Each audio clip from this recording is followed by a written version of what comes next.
উন্নয়নৰ কাৰণে আৰু বেছি কাম কৰিবৰ কাৰণে সুবিধা হয়। গতিকে মই পুনৰ এই বৰহাৱাৰ পঞ্চায়তৰ আৰু বিশেষকৈ নিগম অঞ্চলৰ ৰাইজক মই গুজাৰিছ ৰাখিছোঁ, প্ৰাৰ্থনা ৰাখিছোঁ, অনুৰোধ ৰাখিছোঁ, আপোনালোক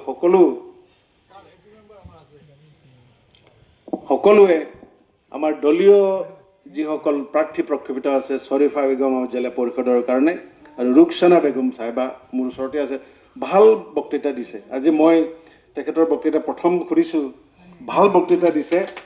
আপোনালোকে নিজৰ ছোৱালী, নিজৰ ভনী আৰু নিজৰেই বুলি আপোনালোকৰ এই অঞ্চলৰ বুলি এই আমাৰ প্ৰাৰ্থীসকলক আপোনালোকে দুৱা আশীৰ্বাদ কৰিব আৰু তলা আৰু চাবিৰ চিহ্নত আপোনালোকে ভোটটো দি বিপুল ভোটৰ ব্যৱধানত যাতে জিকাই তুলি আমাৰ যিটো হেৰাই যাব খোজা যিটো গৌৰৱ উজ্জ্বল অধ্যাস পুনৰ প্ৰতিষ্ঠা কৰে, এই আশা ৰাখি আপোনালোক সকলোকে ধন্যবাদ, শুক্ৰিয়া মই জনাই মোৰ বক্তব্যৰ সামৰণি মাৰিছোঁ। নমস্কাৰ, জয় হিন্দ।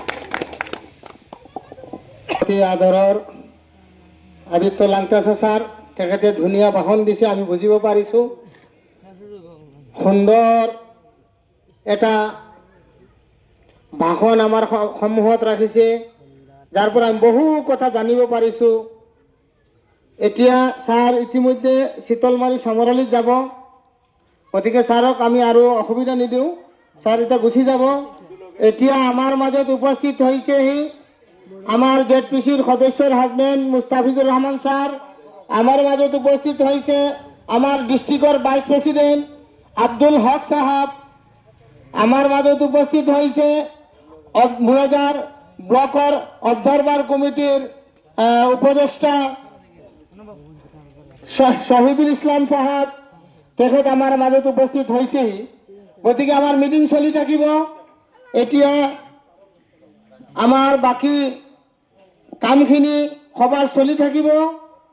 এতিয়া আমাৰ মাজত উপস্থিত হোৱা আমাৰ ডিষ্ট্ৰিক্টৰ ভাইচ প্ৰেচিডেণ্ট আৰু আমাৰ জিলা পৰিষদ সদস্যৰ husband Mustafizur sir, Shahidul Islam sir, তেখেত তিনিজনেই বিজ্ঞ জানা ব্যক্তি, তেখেতসকল আহি পাইছেহি।